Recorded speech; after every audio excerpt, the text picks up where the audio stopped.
The game of chess just keeps getting younger. Grandmaster titles, once thought to be the domain of seasoned masters, are now being earned by players 12, 13, and 14 years old. From Sergey Karjakin in 2002 to Gukesh, Pragnanda, Abdusatorov, and even Magnus Carlsen before them, history has shown that hard work and talent can defy age. And standing at the very top of this list, the youngest Grandmaster in history, is Abhimanyu Mishra. Born in New Jersey in 2009, Abhimanyu's rise has been nothing short of remarkable. At 10, he became the youngest international master in history. Just 2 years later, at the age of 12 years, 4 months, and 25 days, he achieved what no one had before, the youngest ever to earn the Grandmaster title. He broke Sergey Karjakin's 19-year-old record by more than 2 months, securing his third and final norm at the Vesikespo GM Mix Swiss tournament in Budapest in June of 2021. So what sets Mishra apart? First, fearless calculation. He thrives in sharp tactical battles where his deep calculation and his confidence shine through. Second, mature decision making. Even at a young age, he shows discipline with the clock, making practical choices that force his opponents to solve problems. And third is modern preparation. Amadou has grown up in the engine era, and his opening repertoire reflects that. Sharp, flexible, and he's always got a surprise up his belt. Like every prodigy, Mishra still has areas to refine. His defensive resilience under long-term pressure and his technical endgame play are both developing. But these are skills that sharpen with experience, and experience is something he's now gaining in abundance against top opposition. In terms of style, Mishra is energetic, ambitious, and unafraid.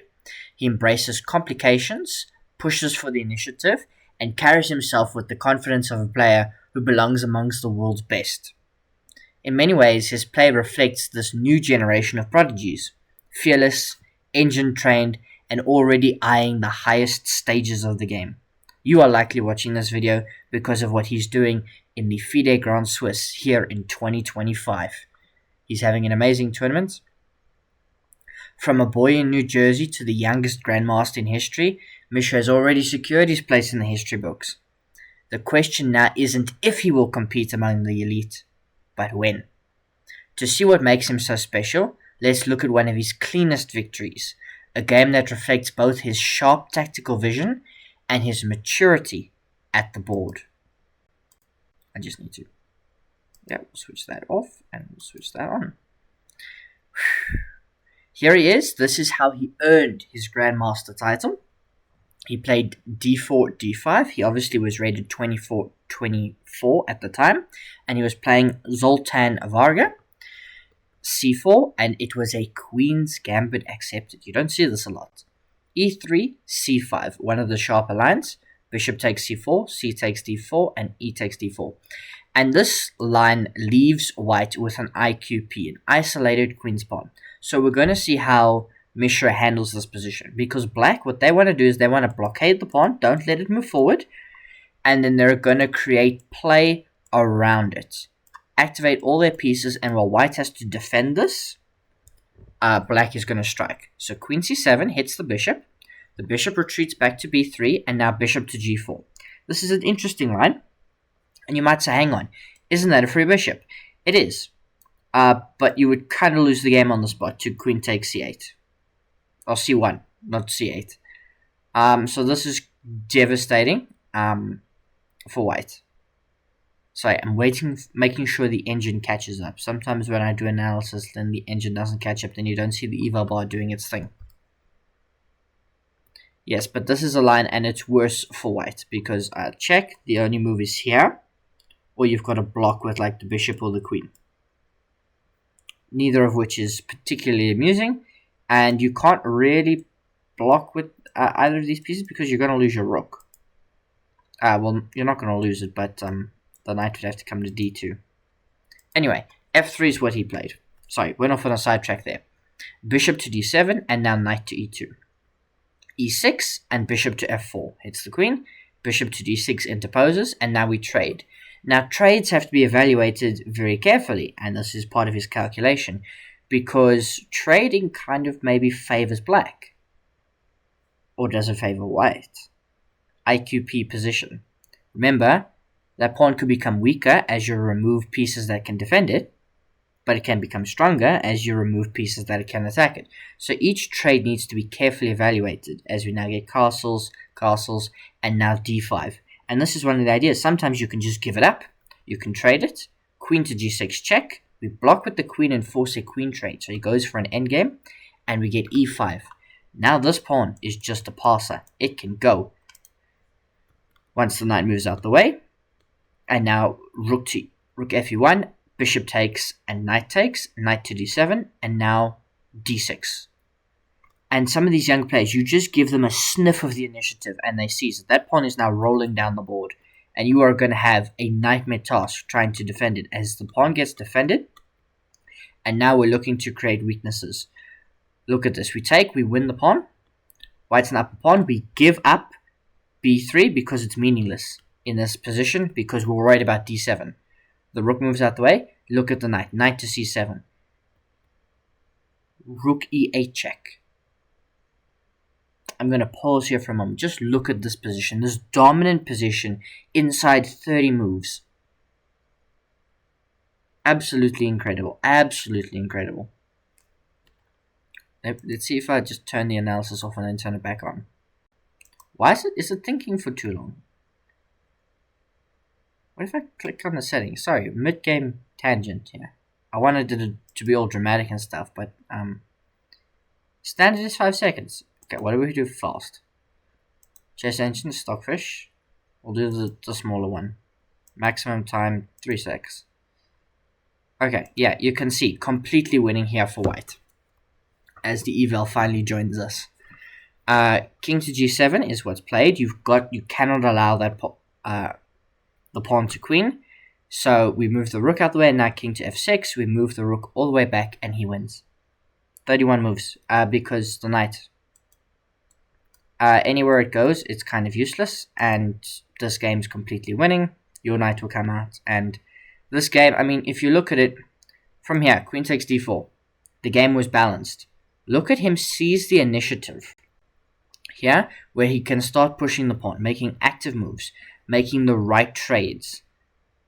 Like, it's not much. Here it's +1. You know, it's small gains, but it's seizing the initiative, and it's pouncing on the smallest of mistakes. Some of these players, when they're young, they can calculate unbelievably well. Look at that. Takes the pawn and evaluates all of this correctly. That he's better. Knight takes b3 is the best move, but it's still +1. And then here you've got d7. The best move here now for black to play. It's already losing, but you have to play rook c1 check. This is kind of the only way to hold on. Then you've got king f2. And this might be a way that could have held.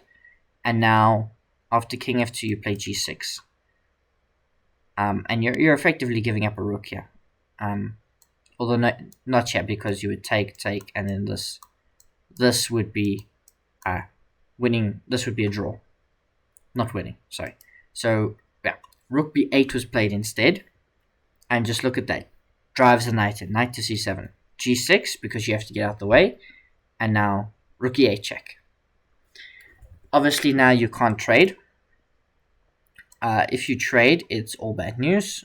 What's first? Yeah, d8 equals rook is what they want, but d8 equals queen is still fine. Rook takes e8, and now knight takes e8. And if king takes, this is a completely winning endgame for white. You're up at the exchange, and this rook will just hunt everything. I mean, you can start off with this fork, I think. And then you're winning everything. So, look at that. Like, just seize the initiative, king g7, and this is how they play. Of course, you can watch the video. It was round 5 in the FIDE Grand Swiss, just double checking my numbers, where he defeated Gukesh. That's kind of the purpose of this video.